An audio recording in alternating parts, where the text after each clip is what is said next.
ไอ้เบิ่งคลิปบ่าวบุญตาไทยมื้อนั้นเขาเห็นผู้บ่าวมาหาเจ้าผู้บ่าวมาแต่ไส ไทย มาแต่ไทยเจ้ามีผู้บ่าวไทยบ่ ตรงนี้ ฮะ ไอเรามาซอย คิดว่าเราเป็นผู้บ่าวเจ้าบ่ได้มักเราบ่ มักแต่เรามัก เจ้ามักเราแต่เราบ่มักเจ้าจะถามเราเลยบ่บอกรถเขาจะมักแล้วจะบอกรถจู่โจมก่อนรถช้าบ่ได้ไรฟื้นเอาไปไร ยันเจ้าบ่มักเรา ฮักแต่ประกล้าบอกเนาะ ฮักประกล้าบอกเลยทุกคน โอ้แล้วมาแต่จังหวัดอุดรบ่ได้ไหนเบิ่งไหน ไอเพิ่นมาส่งเถื่อเลย มาสองเทื่อแล้วโอ้เฉพาะชาวโกกจังลงมักมีหลายคนหมายตาได้ชาวโทบ้านแกงกะล่องก็มักได้ให้เราได้คนล่อได้ ทางหลอดทางใจดีเดี๋ยวสะกบเนาะ ข้าเจ้าสิเอาง่ายสนับสนุนน่ะลิจะมักอะไรบ่เจ้าบ่ได้ตัวเราบ่คันเรายังมาอีกให้มาบ่เราว่าจะสิมาอีกได้หาเจ้าได้ มาได้เนาะ 50ล้านบ่รุดผมมาเท่าใดก็ยัง50ล้านคือเก่าอยู่รุดเท่าแรกเราว่า15ล้านนึงเลย 30ก็ได้ 30ก็ได้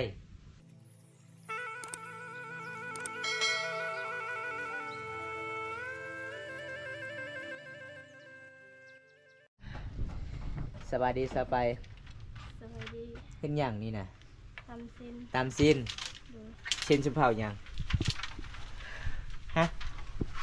เช่นชุมเผาอย่างนี่ข้าวมังกรอ๋อตามจากมือแล้ว เฮ้ย จากมืออะไรจะไปตำนะลายมือแล้ว ลาย จากมือจึงสุด ยังด้นบ่อ๋อ เป็นยังไงหลังจากที่ไอ้เห็ดให้ห้องนอน นอนหลับอยู่บ่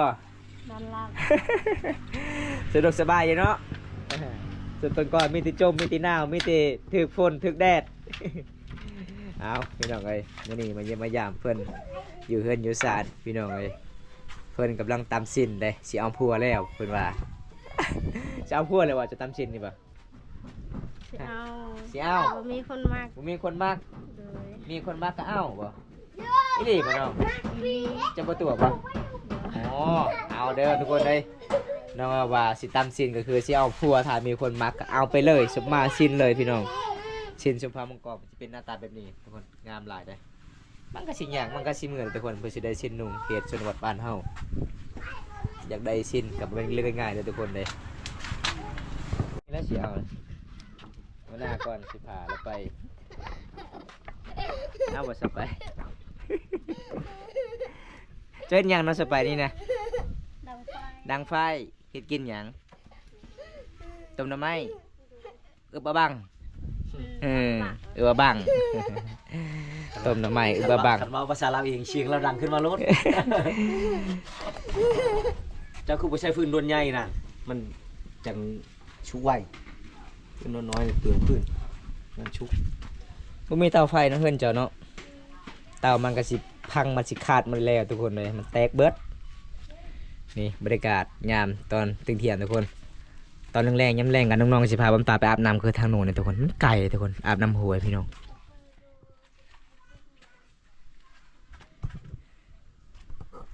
ไผ่มันติดอย่างแล้วลมแหงมันก็ดับอีกมาลงลุ่มโลด มันก็ตาม สเลดไปแล้วบ่สเลดโอ้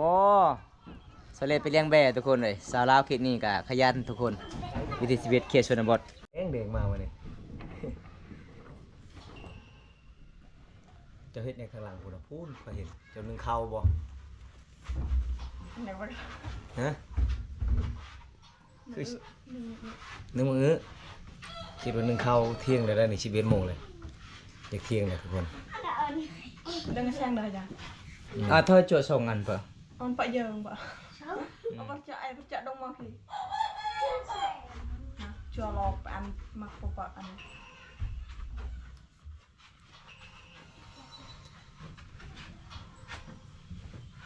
หลานบ่เข้าไปใช่มั้ยแม่ไปใช้มื้อนี้บุญเขาช่วยเขาไอ้เบิ่งคลิปบ่าวบุญตาไทยมื้อนั้นเขาเห็นผู้บ่าวมาหาเจ้า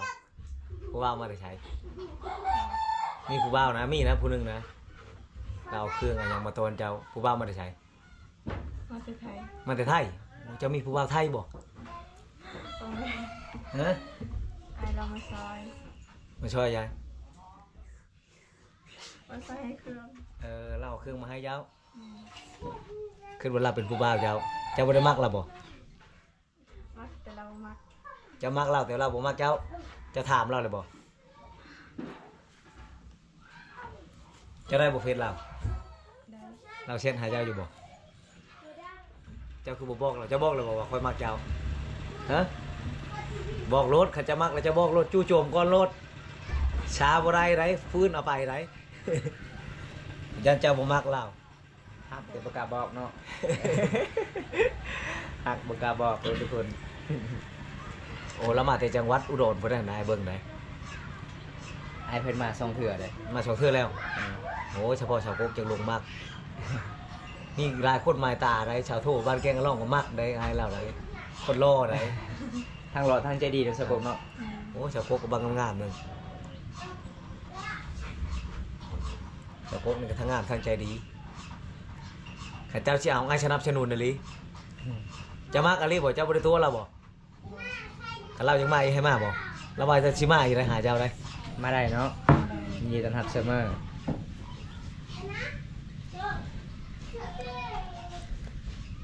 เรามาเราบ่ได้ถามบ่ค่าดอกเท่าไหร่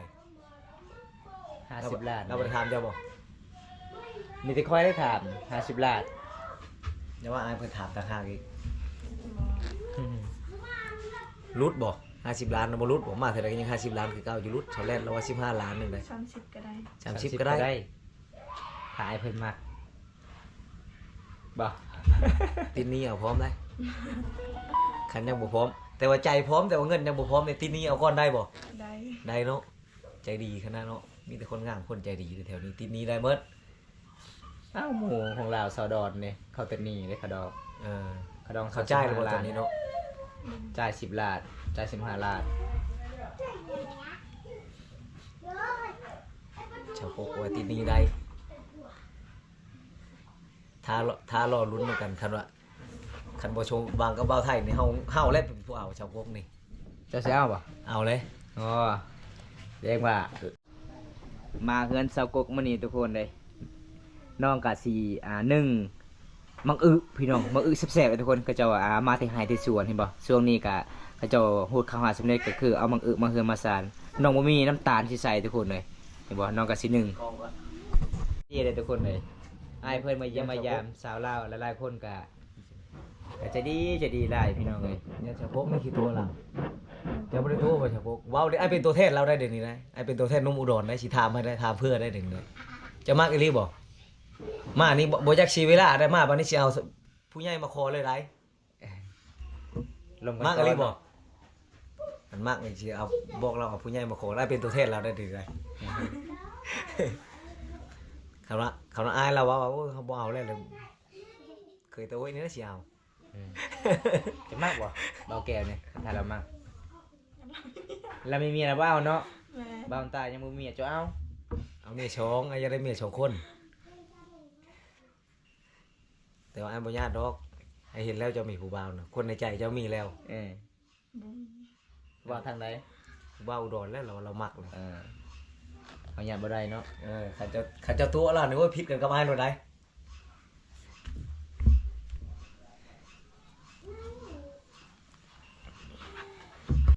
มาเยี่ยมมายามสาวกกคือเก่าทุกคนเนี่ยหลายๆคนให้บ่าวตาไป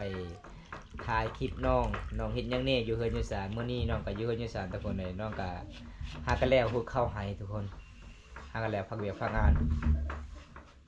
เพราะว่าน้องก็เป็นลุงคำพาครับผมพ่อพี่น้องเป็นน่าสงสารน้องหลายเลยหมู่น้องไปไสเบิดFC ถามหมู่จะเอาไปไสน้อง เลี้ยงแม่ เลี้ยงแบ่ชาวเซ็กเด้ พูดเขา พูดเข้าอ๋อมีที่เจ้าผู้เดียวเนาะแล้วเนาะ เจ้ากินยังไอ้มาเมื่อนี้คือหน้าแดงๆแก้มก็แดง งามกว่าเก่าเลย ๆ งามไปเรื่อยๆเลยสาวกกมาเมื่อนี้เลยทุกคนเลยอายุวันนี้จักปีเลยไอ้มาวันนี้ 15มื้อนั้น14เนาะมื้อนั้นเนาะ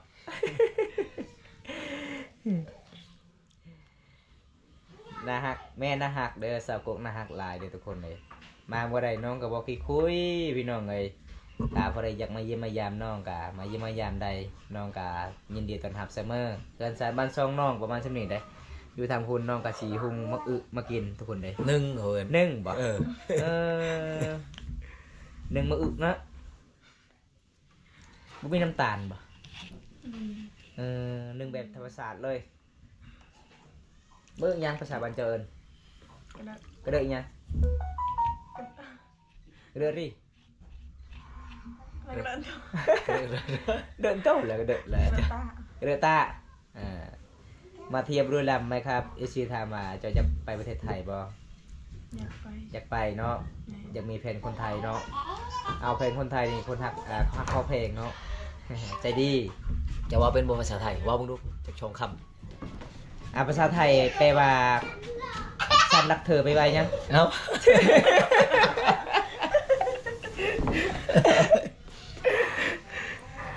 ภาษาน้องฉันรักเธอไปไว้จังได คือเอาไหม คือเบิ่นไหม เอาหูจักเลยฮะ อ๋อคอยฮักเจ้าได้บัดนี้ว่าจังได คือกัน แห่งเป็น คือ แล้ว กัน เออ โอ้ยเก่งๆเด้อทุกคนเลย เก่งแล้ว เก่งเลยเด้อ ไปอยู่ไทยได้แล้วเจ้า เอ เนี่ย อสวัสดีครับบัมตาน้องชื่ออะไรชื่อสาวกกเด้อสาวกก เจ้าก็คนงาม สาวกกคนงามงามอีหลีเด้อทุกคนเลยงามแบบธรรมศาสตร์เพราะว่าน้องกะบ่มีพ่อมีแต่แม่อยู่นํกันแล้วก็อายคนหนึงน้องกะเป็นลูกกำพร้าทุกคนเลย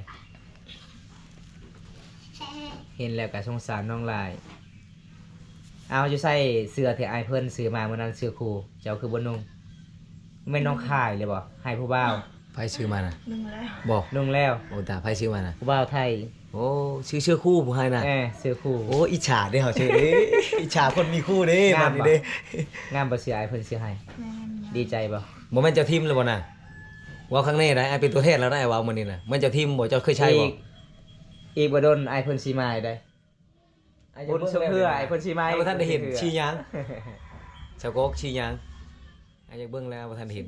สีดำสีขาวเนาะ แม่ เสื้อคู่เด้ ชมชุดเลย สองชุด เราเอาตัวหนึงชาวโกกเอาตัวหนึง อืม ฮะ แม่น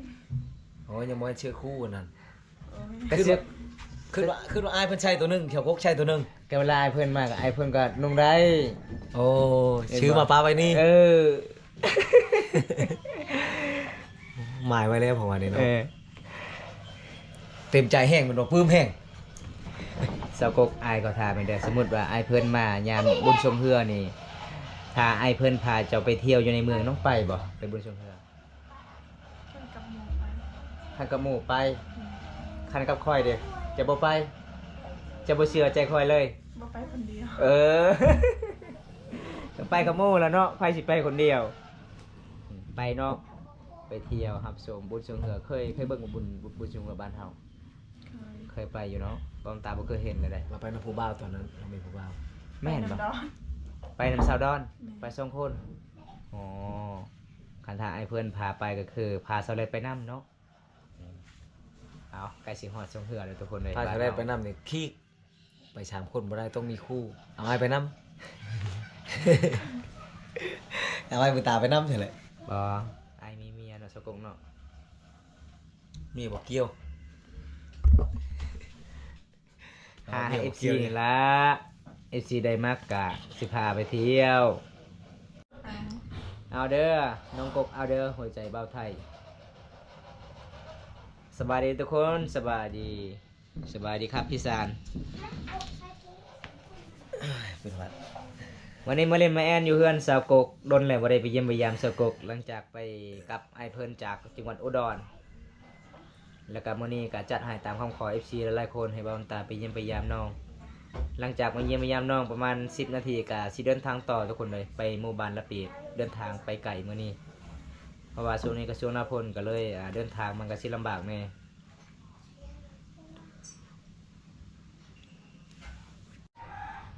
ส่วนวันใน เจ้านึงไปขายบ่ หากันนึ่งเนาะส่วนวันในเนาะ นึงไปกิน กินเองพอดีมาได้เข้ามาเมื่อนี้เด้ จักเราสิให้เฮากินหรือบ่ให้กินบ่ข้าเจ้าบ่ให้ก็ไอ้ขอกิน นี่เมื่อไอ้ายเพิ่นมาเมื่อนั้นเพิ่นเอาปลาหลายๆเลยเด้ เอาใช่ มีปลาคอมีปลาขาว เอา เจ้าละได้มาแต่ใส่ปลา เจ้าชื่อใช่ไหม ถึกตุ่มเนาะ โอ้แต่ปลาหลายอ้าวเขามาชุกคนเลยเขามาสะพานบุญชุกคนก็ยังกับปลาหลายเอาปลามากิน เมื่อคืนนี้ดูคลิปบอมตาไปลงผู้สาวตอนกลางคืนม่วนหลาย ขอบใจหลายเด้อที่รับชมการลงผู้สาวเคสุนบทแบบนั้นล่ะลงผู้สาวบ้านเฮาเด้อทุกคนเลย ยังบ่ได้มาลมจากเธอได้ตอนแรงแถวนี้กลางคืนเลย เมื่อแรงก็สิไปลมเสากุกนี่อีก ลูกบอกขัดช่วยมา2 คนลูกบอกยังจะมีผู้บ่าวมาลินบ่มีบ่ยังมีผู้บ่าวบ้านอื่นมาทางบุกล้ามาลินบ่ยันเขาตีเนี่ยเขาว่าโอ้ยญาติผู้ชายชาวเขาเลยบ่ได้ชาวพวกมีแฟนแล้วผู้ชายเขาได้บ่มีบ่ บ่มีซอส โทษจักเปอร์เซ็นต์ ลาย 100เนาะ FC ถามว่าน้องกกเจ้าอยู่บ้านใดอยากไปเล่นน้ำได้บ่ อยู่บ้านพนมมี เมืองใด เมืองนอง แขวง เองสามัคคี นี่มาได้เด้อจ้าน้องก็เว้าลาวเก่งเก่งขนาดอยู่นอกจากตัวเมืองได้สุดยอดเว้าลาวแต่ไปเมื่อนั้นกับไอายเพิ่นอยู่ในเมือง ไปกับบ่าวไทยบ่ชื่อหยังถามกับบ่กล้า โอ้เราพาไปเมืองนอกอีก ถามมึงน้องเนาะหอบบ้านพัก นายบัญชียังได้ให้บ่นายบัญชียังได้ให้ ชื่อคุณ สิกุ้งให้เอามากินที่พี่หรือกินที่เมือง ชื่อแหง มากินที่พี่ ไอายเพิ่นซื้อให้เนาะ2โล300,000ปลายใจดีเลย ชาวกกก็ใจดี ยังงานจะเห็นคงรักทั้งนั้นนะ คุณจะกินทำไรกิน ยาเขานะเขาจะเฮ็ดไหนก็ยาเขาแต่เบิ้งไผ่นะได้ยันไผ่นะเนี่ยเขาต้องโดนไผ่เลย หักแลบ่เปลี่ยนแปลงเพิ่นว่าอยู่ชนบทยังงามขนาดนี้ถ้าอยู่ไทยอาบน้ำคอลีนทาครีมทางามขึ้นไปอีกหลายๆโอ้ ให้งามเลย ให้งามเลยขนาดอาบน้ำหวยบ้านเฮางามแบบธรรมศาสตร์เลยน้องกกอายขอหอมแก้มได้บ่เบาไทยฮักจริงหวังแต่งเด้อเพิ่นว่าฮะได้บ่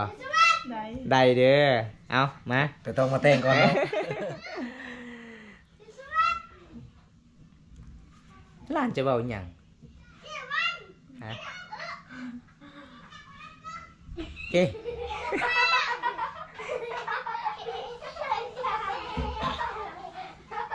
บอกเขาจะยกไผ่นะจะต้องไผ่นะ อันตรายเนาะเจ้าโกกมื้อนี้ไอ้มาเยี่ยมมายามมันมีหยังหลายเด้อขอขอบใจหลายที่มาเล่นแอนกับอ้ายเพราะว่าอ้ายก็ยังสิเดินทางต่อไปหมู่บ้านละปีดตอนแรงอ้ายกับอ้ายก็สิแวะมาเล่นนํเด้อ เมื่อหน้าถ้ามีผู้บ่าวไทยอยากมาก็ให้มาได้เนาะบอกคุยบ่ฮับได้เสมอนี่ทุกคนเลยผมตากบชีวิตไปสำนี้ก่อนคลิปนี้ถ้าบ่ได้รับชมคลิปนี้แล้วก็ฝากกดไลค์กดแชร์กดติดตามให้เด้อพี่น้องฝากเป็นกำลังใจทีมงานเฮาและก็น้องๆเฮ็ดคลิปตอนต่อไปพี่น้องเอ้ยวิถีชีวิตชาวลาวเคสนุกบ้านเฮาก็คือแบบนี้แหละพี่น้องเอ้ยมาเฮือมาสานเขาเจ้าก็ใจดีเด้เวลาแขกมา